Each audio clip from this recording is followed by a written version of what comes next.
Basal norms की कहानी क्या है? एक बहुत पुरानी, इनफैक्ट वर्ल्ड की सबसे पुरानी फाइनेंशियल इंस्टीट्यूशन है जिसका नाम है bank for international settlements. Bank for international settlements, इसको स्टैब्लिश किया गया था 1930 में। कब स्टैब्लिश किया गया था? 1930 में स्टैब्लिश किया गया था। और ये दुनिया की सबसे पुरानी इंटरनेशनल फाइनेंशियल इंस्टीट्यूशन है। बैंक फॉर इंटरनेशनल सेटलमेंट, कब इसको सेटअप किया गया, कब इसको स्टैब्लिश किया गया? 1930 में स्टैब्लिश किया गया। और ये दुनिया की सबसे पुरानी इंटरनेशनल फाइनेंशियल इंस्टीट्यूशन है। इसका हेडक्वार्टर कहां पर है? इसका हेडक्वार्टर है स्विट्जरलैंड के शहर बासल में। कहां पर है? बासल में इसका हेडक्वार्टर है। अच्छा, बैंक फॉर इंटरनेशनल सेटलमेंट्स की इंपॉर्टेंस क्या है उसको समझो। देखो, दुनिया भर में बैंकिंग सिस्टम ऑपरेट कर रहा है, हर देश का अपना सेंट्रल बैंक है और हर देश में बैंकिंग सिस्टम ऑपरेट कर रहा है।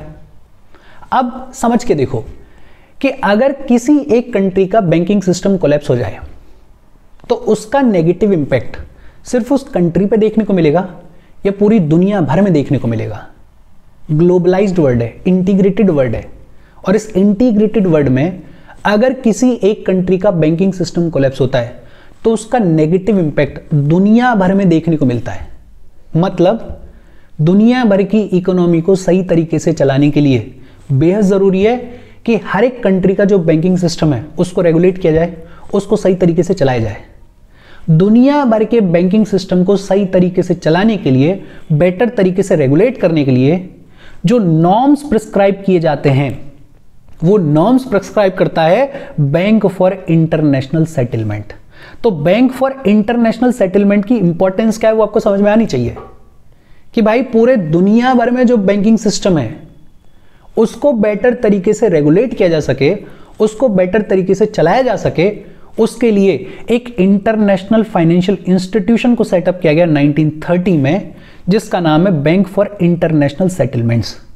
और इस बैंक फॉर इंटरनेशनल सेटलमेंट्स का हेडक्वार्टर कहां पर है? बासल में। कहां पर है? बासल में। अच्छा, ये जो BIS है इसको ओन करते हैं 62 सेंट्रल बैंक्स। दुनिया भर की 62 कंट्रीज के बड़े बड़े जो 62 सेंट्रल बैंक्स हैं वो ओन करते हैं बैंक फॉर इंटरनेशनल सेटलमेंट्स को। और ये ऐसे 62 सेंट्रल बैंक्स हैं जो कि दुनिया भर की लगभग 95% GDP को कवर करते हैं। मतलब दुनिया भर की ऑलमोस्ट पूरी GDP को कवर करने वाले 62 सेंट्रल बैंक्स जो हैं वो इस बैंक फॉर इंटरनेशनल सेटलमेंट को ओन करते हैं। और इस बैंक फॉर इंटरनेशनल सेटलमेंट्स के थ्रू दुनिया भर के बैंकिंग सिस्टम के लिए नॉर्म्स प्रिस्क्राइब किए जाते हैं ताकि ये जो बैंकिंग सिस्टम है इसको बेहतर तरीके से चलाया जा सके, इसको बेहतर तरीके से रेगुलेट किया जा सके। और इन्हीं नॉर्म्स को बुलाया जाता है बासल नॉर्म्स। क्या बुलाया जाता है? Basal norms. बासल कहां से आ रहा है? बिकॉज इस BIS का हेडक्वार्टर कहां पर है? बासल में है। अब तक 3 बासल नॉर्म्स को रिलीज किया गया है इस BIS के through. Basal 1 norms, basal 2 norms और बासल 3 नॉर्म्स। एक एक करके हम तीनों नॉर्म्स के बारे में पढ़ेंगे, लेकिन उससे पहले जब हम बासल नॉर्म्स के बारे में बातचीत करेंगे तो 2-3 टर्म्स आएंगे। एक टर्म आएगा रिस्क वेटेड एसेट्स। सबसे पहले तो समझते हैं कि रिस्क वेटेड एसेट्स का मतलब क्या होता है। देखो, जब भी कोई बैंक फंक्शन करता है तो उस बैंक के साथ में बहुत सारे रिस्क अटैच्ड होते हैं, बहुत सारे खतरे अटैच्ड होते हैं। क्या क्या खतरे हो सकते हैं? एक तो बैंक का प्राइमरी काम क्या है? बैंक का प्राइमरी काम है कि मेरे आपके जैसे जो डिपॉजिटर्स हैं उनसे पैसा लेना और उस पैसे को आगे लोन के तौर पे घुमाना। बैंक ये जो पैसा लोन के तौर पे घुमाता है, ये पैसा टाइमली फैशन में अगर बैंक के पास में वापस आ जाए, टाइमली फैशन में अगर बैंक को इसके ऊपर इंटरेस्ट मिलता रहे, तब तो कोई दिक्कत नहीं है, बैंक बढ़िया तरीके से फंक्शन करेगा। लेकिन ये जो लोन के तौर पे पैसा दिया गया है बैंक के द्वारा, इसमें एक खतरा है। और वो खतरा क्या है? वो खतरा है डिफॉल्ट का। होता ही है, सुना ही है आपने कि बहुत सारे लोग पैसा लेके भाग जाते हैं, बहुत सारे लोग इस लोन के पैसे को लौटाने के लिए तैयार ही नहीं होते हैं, बहुत सारे लोग इतने समर्थ नहीं होते कि ये जो पैसा इसको लौटा दें। और अगर लोन के पैसे के ऊपर डिफॉल्ट होगा तो बैंकिंग सिस्टम सही तरीके से चलेगा या उसमें गड़बड़ देखने को मिलेगी? बट ऑब्वियस सी बात है कि बैंकिंग सिस्टम में गड़बड़ देखने को मिलेगी।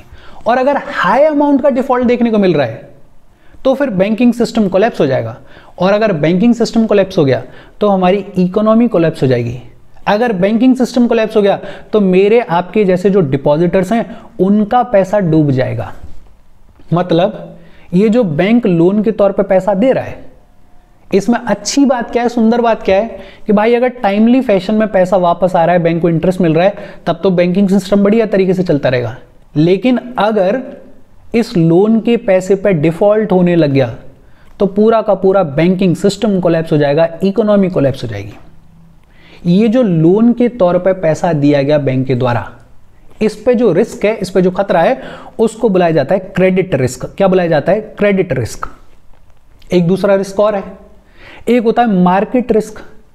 बैंक का जो प्राइमरी काम है वो है लोन के तौर पे पैसा घुमाना, लेकिन इसके अलावा बैंक इन्वेस्टमेंट भी करता है, जैसे गोल्ड खरीद लिया, जैसे कहीं कोई प्रॉपर्टी खरीद ली, जैसे कहीं कोई शेयर, कहीं कोई बॉन्ड खरीद लिया।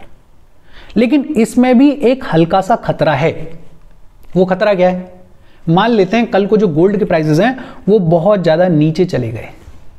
अगर गोल्ड के प्राइसेस बहुत ज़्यादा नीचे चले गए तो बैंक ने जो इन्वेस्टमेंट किया था गोल्ड में, उसमें बैंक को घाटा हो जाएगा, और ये जो घाटा है इसको बोलते हैं मार्केट रिस्क। तीसरा एक और खतरा है बैंक को, वो क्या है? Operational risk. ऑपरेशनल रिस्क क्या है? बैंक में कोई चोरी हो गई, बैंक में कोई डकैती हो गई, या बैंक के साथ में कोई ऑनलाइन फ्रॉड हो गया, कोई स्कैम हो गया, इसको बोलते हैं ऑपरेशनल रिस्क।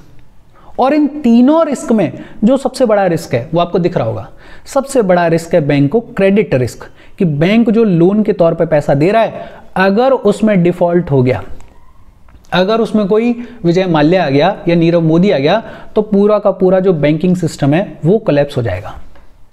अब ये जो क्रेडिट रिस्क है, इससे कैसे डील किया जाए, उसके बारे में नॉर्म्स प्रिस्क्राइब किए बासल 1 नॉर्म्स के तहत। और इन बासल 1 नॉर्म्स में बात की गई रिस्क वेटेड एसेट्स के बारे में। ये जो रिस्क वेटेड एसेट्स है ये क्या है, इसको समझते हैं पहले। बासल 1 में क्या बोला गया कि जो बैंक लोन के तौर पे पैसा घुमाता है, ये जो लोन्स हैं ये कई टाइप के होते हैं।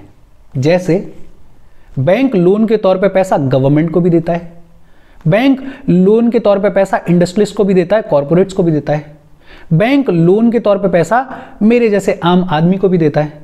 इसमें भी कुछ लोन ऐसा है जो कि हाउसिंग के लिए है, कुछ लोन ऐसा है जो कि शायद कार खरीदने के लिए है।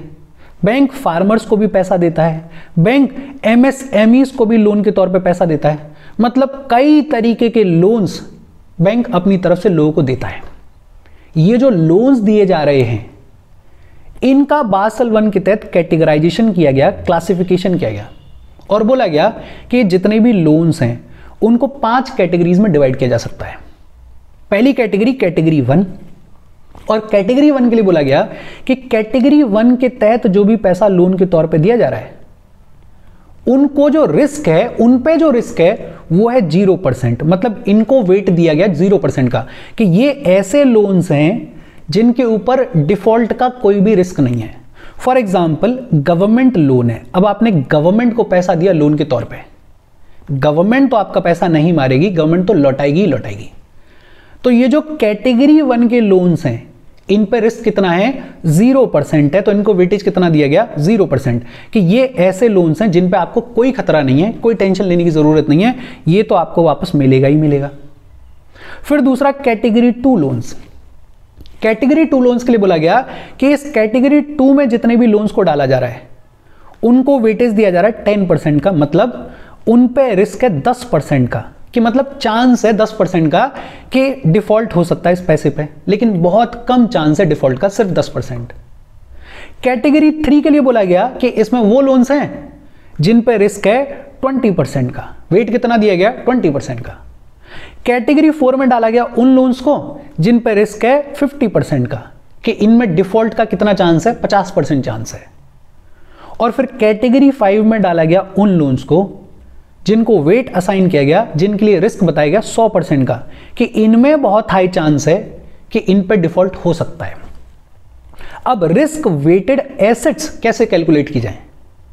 बासल 1 क्या कह रहा है कि अगर कोई कैटेगरी 2 का लोन है, मान लेते हैं, जिस पर रिस्क है 10% का, तो आपको करना क्या है, बैंक ने मान लेते हैं 100 रुपए दिए लोन के तौर पे, और ऐसा लोन है जो कि कैटेगरी 2 में लाई करता है। तो बासल 1 ये कह रहा है कि इस 100 रुपए पे 10% का रिस्क है। इसका मतलब क्या है कि 100 रुपए पे 10% कैलकुलेट करो, जो कि आएगा 10 रुपए। कितना आएगा? 10 रुपए। ये जो 10 रुपए है ये आपका क्या है? ये रिस्क वेटेड एसेट्स, मतलब आपके लोन पे हमने जो रिस्क का वेटेज असाइन किया था, उस वेटेज के अकॉर्डिंग आपको 10 रुपए का लॉस हो सकता है, आपके लिए 10 रुपए का रिस्क है। ऐसे ही अगर बोल दें कि मान लेते हैं बैंक ने किसी फार्मर को लोन दिया, और वो मान लेते हैं फॉर एग्जांपल, मैं कैटेगरीज में एग्जैक्टली बात नहीं कर रहा हूं, लेकिन फॉर एग्जांपल कि वो लाया करता है कैटेगरी 4 में, मतलब वहां पे रिस्क कितना है? 50% का रिस्क है। तो बासल 1 क्या कह रहा है कि अगर कैटेगरी 4 में आप 100 रुपए देते हो लोन के तौर पे, तो आपका जो रिस्क वेटेड एसेट है वो कितना आ जाएगा? 50% ऑफ ₹100, मतलब 50 रुपए। अब कोई लोन आपने दे दिया नीरव मोदी टाइप के आदमी को, और मान लेते हैं वो लाया करता है कैटेगरी 5 में। वो नीरव मोदी टाइप मैंने एग्जांपल के बोल दिया है, ऐसा कोई टाइप है नहीं, लेकिन हाँ कोई ऐसा लोन है जो कि कैटेगरी 5 में लाया करता है। तो बासल 1 क्या बोल रहा है कि इन पे रिस्क है 100% का, मतलब अगर आपने 100 रुपए लोन के तौर पे दिए हैं तो 100% ही चांस है कि आपका ये पैसा डूब सकता है, मतलब पूरे 100 रुपए जो हैं वो रिस्क में है। रिस्क वेटेड एसेट क्या है पहले वो समझो। रिस्क वेटेड एसेट क्या है कि बासल 1 ये कह रहा है कि बैंक जो भी लोन के तौर पे पैसा देता है, उन लोन्स को 5 कैटेगरीज में हम डिवाइड कर रहे हैं और बता रहे हैं कि किस कैटेगरी पे कितना रिस्क है। कैटेगरी 1 पे 0% रिस्क है, जैसे गवर्नमेंट लोन, गवर्नमेंट तो आपका पैसा लौटाएगी लौटाएगी। कैटेगरी 2 पे जो भी लोन्स हैं उनमें 10% का रिस्क है कि अगर आपने 100 रुपए लोन के तौर पे दिए हैं तो 10 रुपए आपके रिस्क में हैं। कैटेगरी 3 में 20% का रिस्क है, कैटेगरी 4 में 50% का रिस्क है, और कैटेगरी 5 सबसे ज्यादा रिस्की 100% का रिस्क है। ये है रिस्क वेटेड एसेट। ये जो 10 रुपए हमने निकाले, या एग्जाम्पल में ये जो 50 रुपए हमने निकाले, या इस एग्जाम्पल में जो हमने 100 रुपए निकाले, ये है रिस्क वेटेड एसेट। क्या है? RWA, risk weighted asset. और बासल 1 आगे क्या कहता है कि आप ये रिस्क वेटेड एसेट को कैलकुलेट करो, और जितना भी आपका रिस्क वेटेड एसेट आए उसमें से एक X% पैसा निकालो, और इस X% पैसे को अलग से निकाल के रख दो, ताकि अगर कल को डिफॉल्ट हो, ताकि अगर कल को क्राइसिस आए, तो आप इस X% पैसे को यूज कर सको उन क्राइसिस से डील करने के लिए, उस डिफॉल्ट से डील करने के लिए। और बासल 1 में क्या कहा गया कि ये जो रिस्क वेटेड एसेट्स का X% है, इसी को कहा जाएगा CAR, कैपिटल एडिक्वेसी रेशियो। इसी कैपिटल एडिक्वेसी रेशियो को इंडिया में कहा जाता है CRAR, capital to risk weighted assets ratio. देखो बड़ा सिंपल, बासल 1 क्या कह रहा है कि पहले तो लोन्स को कैटेगराइज किया गया, उन कैटेगरीज के अकॉर्डिंग रिस्क का परसेंटेज दिया गया, परसेंटेज को कैलकुलेट करके आप जो अमाउंट निकालोगे वो होगा आपका रिस्क वेटेड एसेट। और फिर बासल 1 कह रहा है कि ये जो रिस्क वेटेड एसेट है, इसका एक X% आप निकालो और अलग से रख दो उस पैसे को, ताकि अगर कभी लोन के ऊपर डिफॉल्ट हो, ताकि अगर कभी क्राइसिस आए, तो इस X% पैसे को यूज किया जा सके उन क्राइसिस से डील करने के लिए। और ये जो X% है, इसी को बासल 1 में बुलाया गया कैपिटल एडिक्वेसी रेशियो। इंडिया में इसी कैपिटल एडिक्वेसी रेशियो को बुलाया गया CRAR, capital to risk weighted assets ratio. मैं ऐसी उम्मीद कर रहा हूं कि आपको ये रिस्क वेटेड एसेट समझ में आया होगा, ये आपको CAR समझ में आया होगा, और CRAR समझ में आया होगा। और अगर आपको ये समझ में आ गया तो बाकी तो सारे फैक्ट्स हैं। अब फैक्ट्स देख लेते हैं। बासल 1 नॉर्म्स कब लाए गए? 1988 में लाए गए। बड़ा इंपॉर्टेंट, कब लाए गए? 1988 में लाए गए। कौन लेकर आया? एक बासल कमेटी, ये गलत टाइप हो गया, यहां पे बासल है, एक basal committee on banking supervision बनाई गई थी, BCBS, basal committee on banking supervision. और इस basal committee on banking supervision ने इंट्रोड्यूस किया कैपिटल मेजरमेंट का सिस्टम, और इस सिस्टम को ही बुलाया जाता है बासल कैपिटल अकॉर्ड या फिर बासल वन नॉर्म्स। ये जो बासल वन नॉर्म्स हैं, इन्होंने फोकस किया क्रेडिट रिस्क के ऊपर। बैंक में जो क्रेडिट रिस्क होती है, जो लोन के ऊपर खतरा होता है, उस क्रेडिट रिस्क के ऊपर फोकस किया गया इन बासल वन नॉर्म्स में। और क्या कहा गया कि बैंक्स को एक मिनिमम कैपिटल रिक्वायरमेंट या ये कहें कि कैपिटल एडिक्वेसी रेशियो जो है वो मेंटेन करना चाहिए। और कितना मेंटेन करना चाहिए? 8% of the risk weighted assets.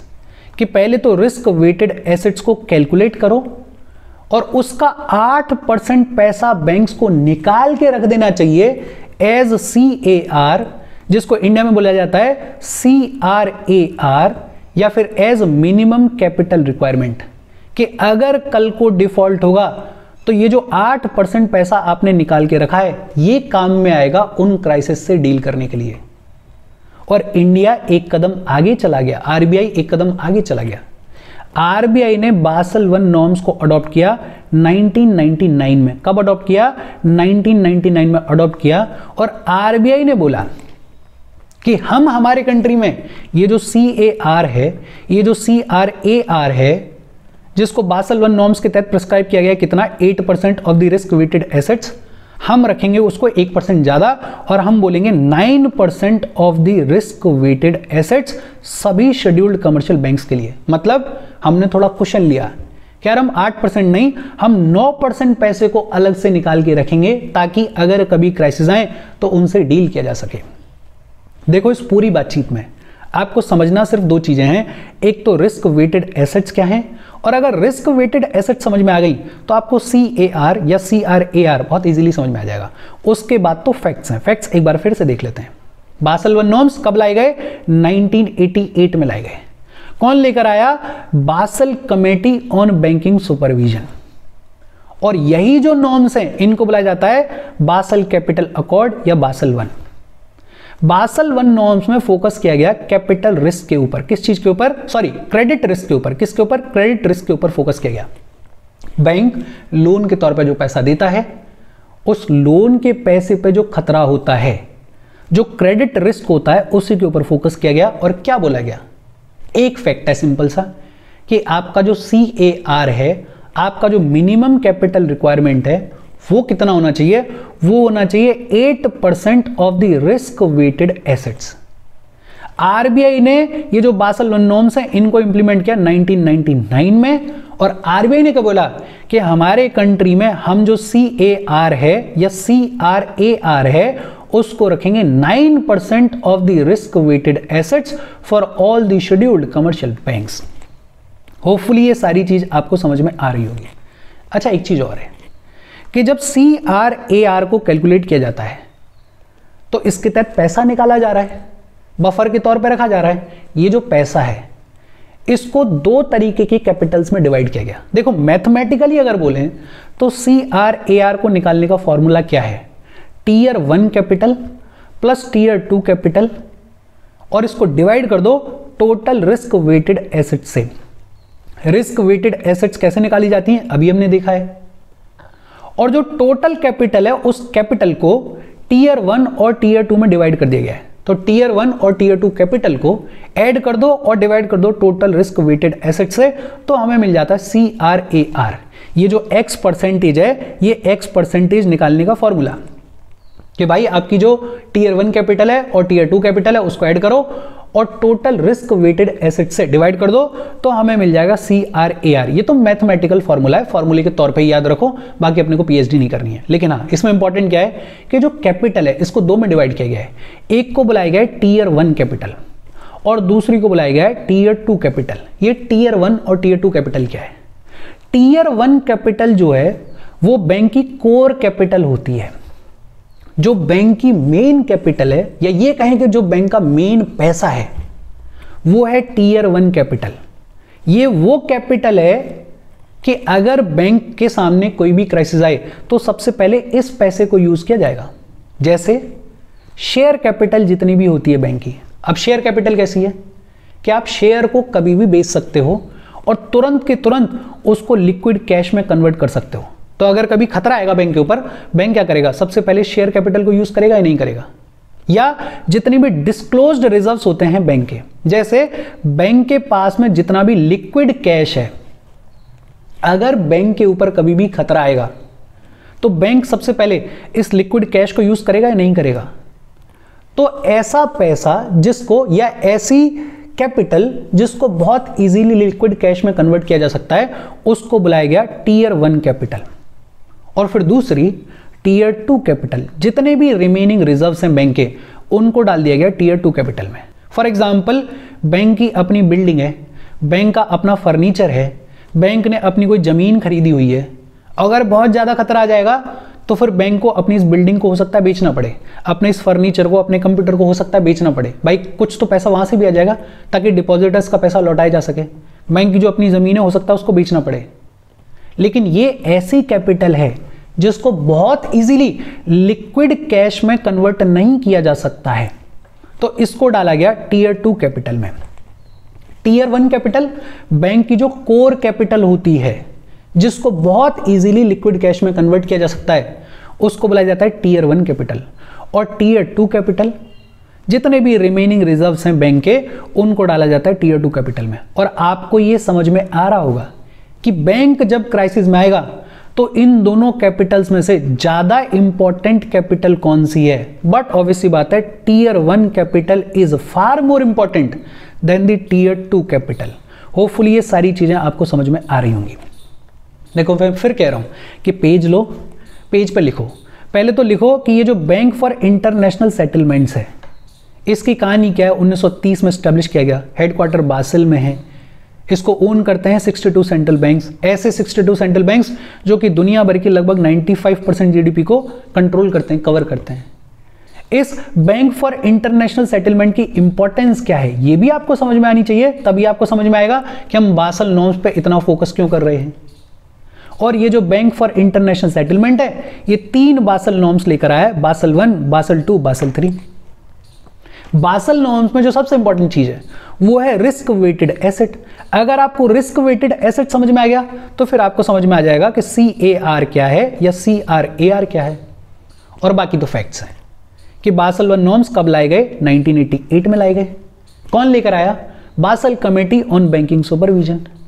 इन्हीं को बासल कैपिटल अकॉर्ड बुलाया जाता है। बासल 1 नॉर्म्स में जो फोकस था वो किसके ऊपर था?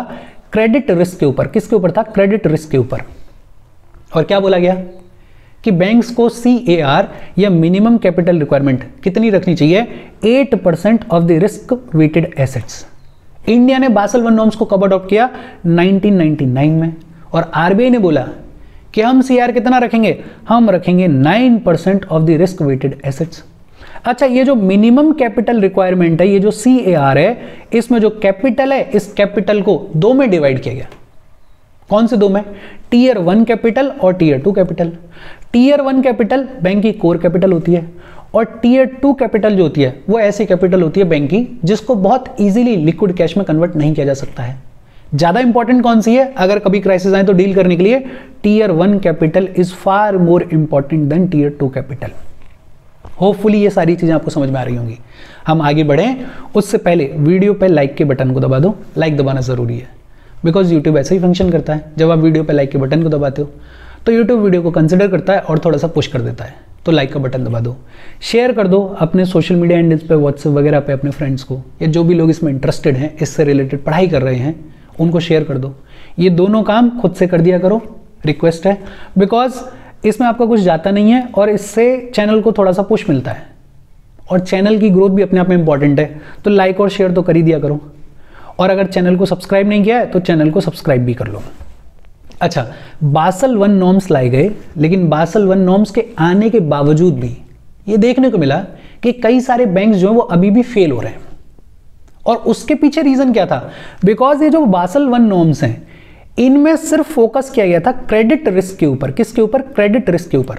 बाकी 2 और जो रिस्क हैं, मार्केट रिस्क और ऑपरेशनल रिस्क, उनको पूरे तरीके से इग्नोर कर दिया गया। तो फिर दोबारा से ये जो बासल कमेटी है बैठी और इस बासल कमेटी ने बासल 2 नॉर्म्स को प्रपोज किया 2004 में। कब प्रपोज किया? 2004 में।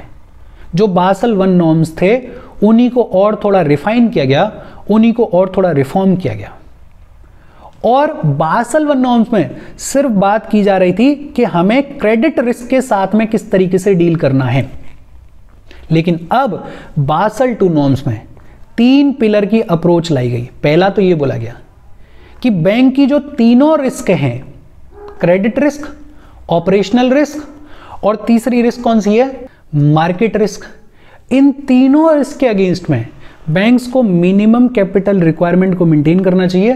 कितना, 8%। तो थोड़ा सा चेंज है। जब बासल वन नॉर्म्स की बात की जा रही थी तब सिर्फ क्रेडिट रिस्क को ही कंटेंशन में लिया जा रहा था, सिर्फ क्रेडिट रिस्क के ऊपर ही ध्यान दिया जा रहा था। लेकिन यहां पे क्या बोला जा रहा है कि क्रेडिट रिस्क, ऑपरेशनल रिस्क और मार्केट रिस्क, तीनों रिस्क के अगेंस्ट में आपको मिनिमम कैपिटल रिक्वायरमेंट को मेंटेन करना चाहिए। कितना, 8%। दूसरा चीज बोली गई कि हमें सुपरवाइजरी रिव्यू के ऊपर भी फोकस करना चाहिए। बेसिकली बैंक का जो इंटरनल सिस्टम है और बैंक का जो इंटरनल प्रोसेस है उसको भी बेहतर करने के लिए हमें काम करना चाहिए। और तीसरा बोला गया मार्केट डिसिप्लिन, कि बेटर तरीके से रिस्क को किस तरीके से मैनेज किया जा सकता है, उसके क्या क्या टेक्निक्स होने चाहिए, उनके ऊपर भी हमें काम करना चाहिए। बासल वन नॉर्म्स में सिर्फ क्रेडिट रिस्क के ऊपर फोकस किया जा रहा था। बासल टू नॉर्म्स में 3 पिलर अप्रोच ली गई। पहला तो क्या बोला गया कि जो तीनों टाइप के रिस्क हैं, उन तीनों टाइप के रिस्क के ऊपर आपको मिनिमम कैपिटल रिक्वायरमेंट को मेंटेन करना चाहिए। और कितना मिनिमम कैपिटल, 8% मेंटेन करना चाहिए। दूसरा बोला गया कि बैंक का जो इंटरनल प्रोसेस है, बैंक का जो इंटरनल सिस्टम है, उस पर भी एक सुपरवाइजरी रिव्यू होना चाहिए, उसको भी टाइम टाइम पर चेक करना चाहिए। और तीसरा बोला गया कि मार्केट डिसिप्लिन, कि रिस्क को मैनेज करने के लिए जो बेहतर से बेहतर टेक्निक हो सकती है उसका भी यूजेस करना चाहिए। इसको बुलाया गया मार्केट डिसिप्लिन। ये जो बासल टू नॉर्म्स हैं इनको इंडिया में ग्रेजुअली धीरे धीरे इंप्लीमेंट किया गया और आरबीआई ने बोला कि ये जो बासल टू नॉर्म्स हैं वो सभी शेड्यूल्ड कमर्शियल बैंक्स के ऊपर अप्लाई होंगे। फिर लाए गए बासल 3 नॉर्म्स। ये जो बासल 3 नॉर्म्स हैं ये ऑपरेशनल हुए 1 जनवरी 2013 से। कब से, 1 जनवरी 2013 से।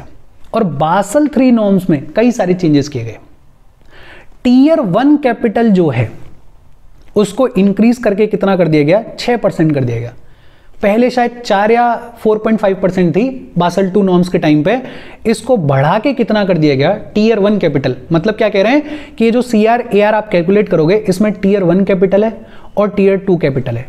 टीयर 1 कैपिटल को वेटेज कितना मिलना चाहिए, 6% का वेटेज मिलना चाहिए। और टीयर 1 कैपिटल में भी 2 क्लासिफिकेशन किए गए। उनमें से एक क्लासिफिकेशन था कॉमन इक्विटी टीयर 1 कैपिटल।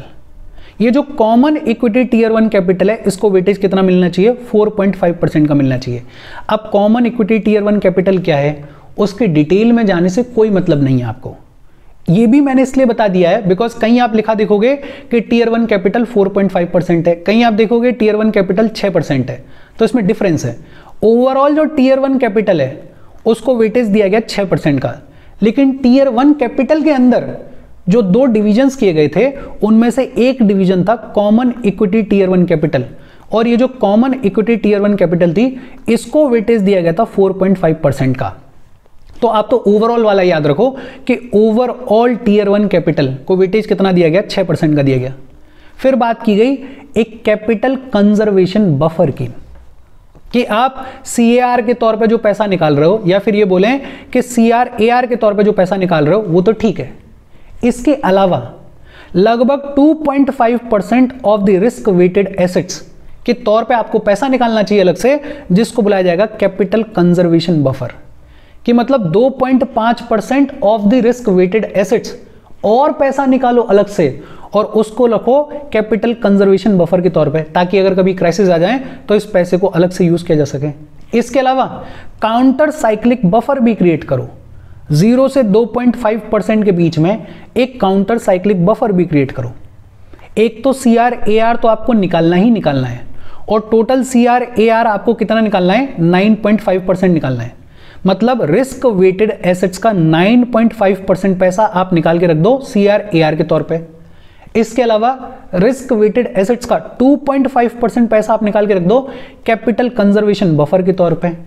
0 से 2.5% के बीच में अलग से और पैसा निकाल के रखो काउंटर साइक्लिक बफर के तौर पे। फिर इसके अलावा बात की गई काउंटर साइक्लिक कैपिटल बफर के बारे में। काउंटर साइक्लिक कैपिटल बफर के लिए क्या बोला गया कि एक तो ये मैंडेटरीली बैंक्स को फॉलो करना है, और काउंटर साइक्लिक कैपिटल बफर के तहत क्या बोला गया कि जब बैंक्स में, जब इकोनॉमी में बूम का पीरियड हो, जब टाइम पीरियड बढ़िया हो, तो बैंक्स को अलग से कुछ पैसा निकाल के रखना चाहिए। मतलब समृद्धि का दौर है, बढ़िया टाइम पीरियड चल रहा है बैंक्स का, बढ़िया टाइम पीरियड चल रहा है इकोनॉमी का, तो उस बूम के पीरियड में अलग से पैसा निकाल के रखो बफर के तौर पे। और ये जो पैसा अलग से निकाल के रखा जाएगा बूम पीरियड के दौरान, इसको बुलाया जाएगा काउंटर साइक्लिक कैपिटल बफर। लेकिन जब इकोनॉमी में साइकिल चेंज होगा, जब मंदी का दौर आएगा, तो ये जो बूम पीरियड के दौरान पैसा निकाल के रखा गया था, इस पैसे को, इस काउंटर साइक्लिक कैपिटल बफर को यूज किया जाएगा मंदी के टाइम पे क्राइसिस से डील करने के लिए। नाम से क्लियर है, काउंटर साइक्लिक कैपिटल बफर, कि जब इकोनॉमी में बूम है, जब बैंकिंग सेक्टर में बूम है, तो अलग से पैसा निकाल के रखो, जिसको बुलाया जाएगा काउंटर साइक्लिक कैपिटल बफर। और ये जो पैसा है इसको तब यूज किया जाएगा जब इकोनॉमी में मंदी आएगी, जब बैंकिंग सेक्टर में मंदी आएगी, तो क्राइसिस के टाइम पे इस काउंटर साइक्लिक कैपिटल बफर वाले पैसे को यूज किया जाएगा। और काउंटर साइक्लिक कैपिटल बफर कितना होगा वो डिसाइड करने की पावर दे दी गई सेंट्रल बैंक को, कि सेंट्रल बैंक खुद से अपनी सिचुएशन को एनालाइज करे और देखे कि बूम के टाइम पे उनको कितना पैसा निकालना है, उनको काउंटर साइक्लिक कैपिटल बफर में कितना पैसा रखना है। देखो, बासल 3 नॉर्म्स कब ऑपरेशनल हुए? 1 जनवरी 2013 को।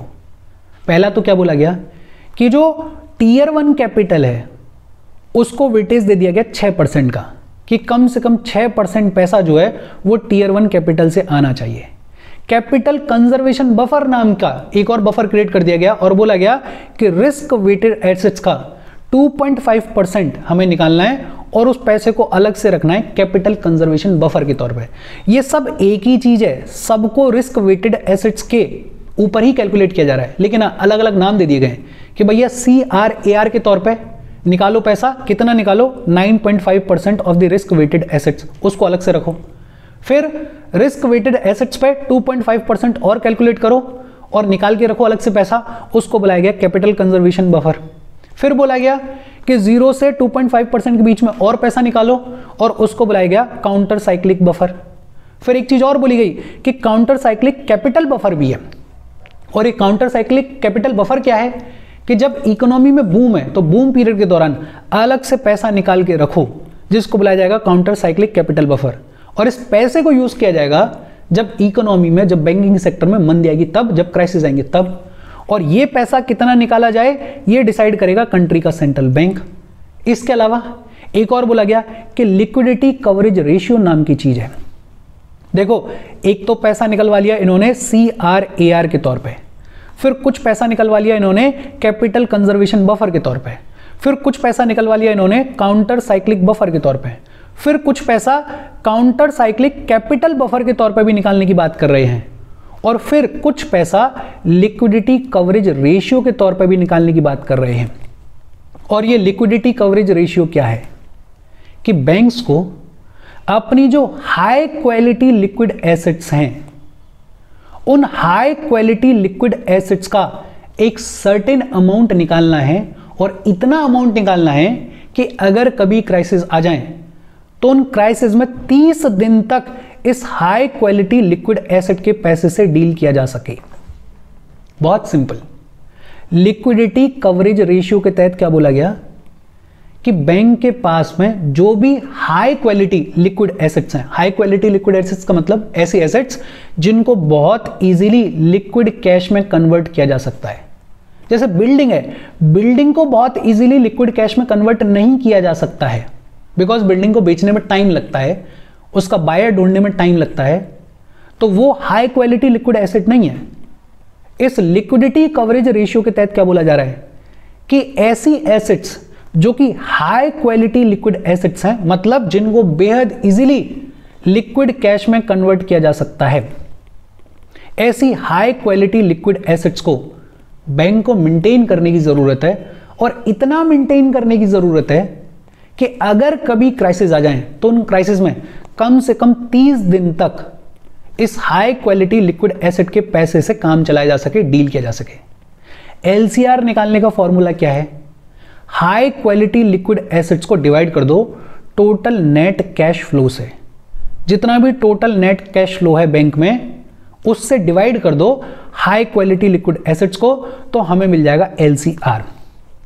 आरबीआई ने यह भी बोला है कि 1 जनवरी 2019 से बैंक्स को 100% एलसीआर मेंटेन करने की जरूरत है। ये जो बासल 3 नॉर्म्स हैं ये सभी कमर्शियल बैंक्स के ऊपर एप्लीकेबल है हमारे कंट्री में। शेड्यूल्ड कमर्शियल बैंक्स और नॉन शेड्यूल्ड कमर्शियल बैंक्स, सभी कमर्शियल बैंक्स के ऊपर एप्लीकेबल है बासल 3 नॉर्म्स। बासल 1 और बासल 2 जो हैं वो सिर्फ शेड्यूल्ड कमर्शियल बैंक्स के ऊपर एप्लीकेबल थे, लेकिन ये जो बासल 3 नॉर्म्स हैं ये सभी कमर्शियल बैंक्स के ऊपर एप्लीकेबल है। बासल 3 को लेके आरबीआई ने 1 अप्रैल 2022 को मास्टर सर्कुलेशन भी इशू किया था और बताया था कि इसको किस तरीके से इंप्लीमेंट करना है और क्या सिचुएशन है हमारे कंट्री में बासल नॉर्म्स के इंप्लीमेंटेशन की। देखो बहुत सिंपल, इस पूरे सेशन में बासल 1 और बासल 2 तो आपको समझ में आ ही गया होगा, बिकॉज आपको अगर ये समझ में आ गया कि ये रिस्क वेटेड एसेट्स क्या हैं तो आपको CAR समझ में आ गया या CRAR समझ में आ गया, और अगर ये समझ में आ गया तो फिर तो डेटा है। बासल 1 और बासल 2 का डेटा बड़ा सिंपल है। बासल 1 को लाया गया 1988 में, फोकस था क्रेडिट रिस्क के ऊपर और बोला गया था कि बैंक्स को 8% of the risk weighted assets अलग से निकाल के रखना चाहिए मिनिमम कैपिटल रिक्वायरमेंट के तौर पे या CAR के तौर पे। आरबीआई ने बासल 1 को इंप्लीमेंट किया 1999 में और बोला कि हम 9% रखेंगे CRAR या CR को कितना रखेंगे 9% रखेंगे। फिर ये जो कैपिटल है इसको 2 टीयर्स में डिवाइड किया गया, टीयर 1 कैपिटल, टीयर 2 कैपिटल, हमने देख लिया। बासल 2 नॉर्म्स कब लाए गए? 2004 में लाए गए और बासल 2 नॉर्म्स में 3 पिलर की अप्रोच ली गई। पहला तो क्या बोला गया कि भैया ये जितने भी 3 टाइप के रिस्क हैं, क्रेडिट रिस्क, ऑपरेशनल रिस्क और मार्केट रिस्क, इन तीनों रिस्क के ऊपर आप मिनिमम कैपिटल मेंटेन करो और कितना 8% मेंटेन करो। दूसरा सुपरवाइजरी रिव्यू की बात की गई कि बैंक का जो इंटरनल प्रोसेस है, जो सिस्टम है, उसको भी सुपरवाइज किया जाना चाहिए। और फिर इसके अलावा तीसरा बात की गई मार्केट डिसिप्लिन के बारे में कि भैया मार्केट में रिस्क मैनेजमेंट का जो सबसे बढ़िया टेक्निक चल रहा है, जो हो सकता है उसको इंप्लीमेंट करो और इन सारे बैंकिंग सिस्टम को मैनेज करो। ये जो बासल 2 नॉर्म्स हैं इनको ग्रेजुअली इंडिया में इंप्लीमेंट किया गया और सभी शेड्यूल्ड कमर्शियल बैंक्स के ऊपर इंप्लीमेंट किया गया। बासल 3 नॉर्म्स में थोड़ा ज्यादा डेटा है। कब ऑपरेशनल हुआ? 1 जनवरी 2013 को। कब ऑपरेशनल हुआ? 1 जनवरी 2013 को। अब इसमें छोटी छोटी चीजें जो आपको याद रखनी है। टीयर 1 कैपिटल को वेटेज कितनी दी गई? 6% की दी गई। टोटल CRAR कितना बोला गया? 9.5% बोला गया। कैपिटल कंजर्वेशन बफर के तौर पे कितना पैसा निकालना है? 2.5% of the risk weighted asset. Counter cyclical buffer के तौर पे कितना पैसा निकालना है?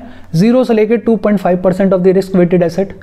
काउंटर साइक्लिक कैपिटल बफर क्या है कि भैया जब इकोनॉमी में बूम है तब बैंक्स को अलग से पैसा निकालना चाहिए और इस पैसे को बुलाया जाएगा काउंटर साइक्लिक कैपिटल बफर, कि जब साइकिल रिवर्स करेगी, जब इकोनॉमी में बैंकिंग सेक्टर में मंदी आएगी तो इस पैसे को यूज किया जा सकता है।